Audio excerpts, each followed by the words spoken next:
Hi friends, ಎಲ್ಲರಿಗೂ ನಮಸ್ಕಾರ. Welcome back to my YouTube channel tasty tales by Mala. ನಾವು ಇವತ್ತು ಮಾಡುವ ರೆಸಿಪಿ ಹೋಳಿಗೆ ಸಾಂಬಾರು ಅಥವಾ ಒಬ್ಬಟ್ಟು ಸಾಂಬಾರು ಅಂತ ಕರೀತಾರೆ. ತುಂಬ ಚೆನ್ನಾಗಿರುತ್ತೆ. ಕೇವಲ 5 ಮಿನಿಟ್ಸಲ್ಲಿ ಈ ಸಾಂಬಾರನ್ನ ರೆಡಿ ಮಾಡ್ಬೋದು.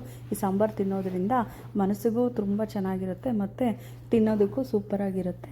ಸೊ ಹಾಗಾದರೆ ಬನ್ನಿ ಈ ಸಾಂಬಾರು ಹೇಗೆ ಮಾಡೋದು ಅಂತ ಈ ವಿಡಿಯೋಲಿ ನೋಡೋಣ. ಕೊನೆವರೆಗೂ ನೋಡಿ, ಒಂದೊಂದೇ ಸ್ಟೆಪ್ಸ್ ಫಾಲೋ ಆಗಿ ಮಾಡಿ, ತುಂಬ ಚೆನ್ನಾಗಿ ಬರುತ್ತೆ. ಹಾಗಾದರೆ ಬನ್ನಿ ಏನು ಬೇಕು ಅಂತ ನೋಡೋಣ. ಒಂದು ಸ್ಟವ್ ಆನ್ ಮಾಡಿಕೊಂಡು 2 ಸ್ಪೂನ್ ಎಣ್ಣೆ ಹಾಕ್ಕೊಂಡು ಒಂದು ಸ್ವಲ್ಪ ಕೊಬ್ಬರಿ ಮತ್ತು ಒಣಮೆಣ್ಸಿನ್ಕಾಯಿ ಒಂದು 4 ತೊಗೊಂಡಿದ್ದೀನಿ. ನಾನು ಇಬ್ಬರಿಗೋಸ್ಕರ ಸಾಂಬಾರು ಮಾಡ್ತಿದ್ದೀನಿ, ನೀವು ನೋಡ್ಕೊಂಡು ಅಡ್ಜಸ್ಟ್ ಮಾಡ್ಕೊಳ್ಳಿ. ಒಂದು ಸ್ವಲ್ಪ ಟೊಮೊಟೊ, ಜೀರಿಗೆ, ಮೆಣಸು, ಮೆಂತ್ಯ ಮತ್ತು ಗಸಗಸೆ, ಬೆಳ್ಳುಳ್ಳಿ, ಹುಣಸೆಕಾಯಿ ಮತ್ತು ಕರಿಬೇವು, ಆನಿಯನ್ನು, ಜೀರಿಗೆ ಎಲ್ಲನೂ ಸೇರಿಸ್ಕೊಂಡು ನೋಡಿ, ನಾವು ಇಷ್ಟೊತ್ತು ಕುಕ್ ಮಾಡಿ ಇಟ್ಕೊಂಡಿದ್ವಲ್ಲ, ಹೂರಣ ಮಾಡೋದಕ್ಕೆ ಬೇಯಿಸ್ಕೊಂಡಿದ್ವಲ್ಲ, ಆ ಬೇಳೆ ಒಂದು ಸ್ವಲ್ಪ ತೆಗೆದಿಟ್ಕೊಂಡಿದ್ದೀನಿ. ಇದು ಹಾಕಿದ್ರೆ ಒಳ್ಳೆ ಟೇಸ್ಟ್ ಬರುತ್ತೆ. ಮತ್ತು ಒಂದು ಸ್ವಲ್ಪ ಕೊತ್ತಂಬರಿ ಸೊಪ್ಪು ನೋಡಿ, ಎಣ್ಣೆಗೆ ಒಂದೊಂದನ್ನೇ ಸೇರಿಸ್ಕೊಂಡು ಚೆನ್ನಾಗಿ ಫ್ರೈ ಮಾಡೋಣ. ಈ ಫ್ರೈ ಮಾಡೋದ್ರಿಂದ ನಮ್ಮ ಸಾಂಬಾರು ಒಳ್ಳೆ ಟೇಸ್ಟ್ ಕೊಡುತ್ತೆ. ನೋಡಿ, ಒಂದೊಂದಾಗಿ ಹಾಕ್ಬಿಟ್ಟು ಫ್ರೈ ಮಾಡ್ಕೊಳ್ಳಿ. ಮೀಡಿಯಮ್ ಫ್ಲೇಮಲ್ಲಿ ಇಟ್ಕೊಳ್ಳಿ, ಇಲ್ಲ ಲೋ ಫ್ಲೇಮಲ್ಲಿ ಇಟ್ಕೊಳ್ಳಿ. ಹೈ ಫ್ಲೇಮ್ ಇಡಬೇಡಿ, ಸೀದೋಗ್ಬಿಡುತ್ತೆ, ಸಾಂಬಾರು ಸ್ಮೆಲ್ ಬಂದುಬಿಡುತ್ತೆ. ಸೊ ಈ ಥರ ಹುಣಸೆಕಾಯಿನ ನೀವು ನೆನೆಸ್ಬಿಟ್ಟು ನೀರು ಬೇಕಾದರೂ ಹಾಕ್ಕೋಬೋದು, ಇಲ್ಲ ಇದೇ ಥರ ಡೈರೆಕ್ಟಾಗಿ ಹೀಟ್ ಮಾಡಿಕೊಂಡು ಹುಣಸೆಕಾಯಿನ ಈ ಥರ ಡೈರೆಕ್ಟಾಗಿ ಕೂಡ ಫ್ರೈ ಮಾಡ್ಕೋಬೋದು. ನೋಡಿ, ಹೂರಣ ಅದು ಮಾಡ್ಕೊಂಡಿದ್ವಲ್ಲ ಬೇಳೆ, ಅದನ್ನು ಇದಕ್ಕೆ ಸೇರಿಸ್ಕೊಳ್ಳೋಣ. ನಿಮ್ಗೆ ಬೇಕಂದರೆ ಸ್ವಲ್ಪ ಸ್ವೀಟ್ನೆಸ್ ಬೇಕು ಅಂದರೆ ಸಾಂಬಾರು ಒಂದು ಸ್ವಲ್ಪ ಬೆಲ್ಲನೂ ಹಾಕ್ಕೊಳ್ಳಿ.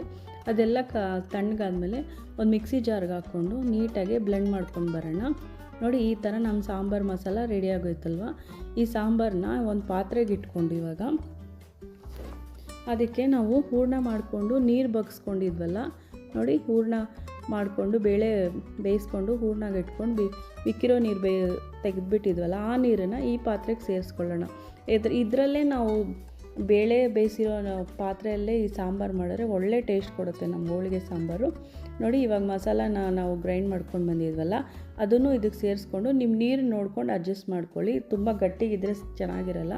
ಒಂದು ಸ್ವಲ್ಪ ನಮಗೆ ರಸಮ್ ಥರ ಬರಬೇಕು, ಆ ಥರ ಇರಬೇಕು. 1 spoon salt, 1 spoon chilli powder ಹಾಕ್ಕೊಂಡು ನೀಟಾಗಿ 5ರಿಂದ 8 ನಿಮಿಷ ಮೀಡಿಯಮ್ ಫ್ಲೇಮಲ್ಲಿ ಚೆನ್ನಾಗಿ ಬೇಯಿಸ್ಕೊಳ್ಳಿ. ಈ ಸಾಂಬಾರು ಬೇಗನೆ ಆಗಿಬಿಡುತ್ತೆ. ನಾವು ಮಸಾಲ ರೆಡಿ ಮಾಡ್ಕೋಬೇಕಷ್ಟೇ.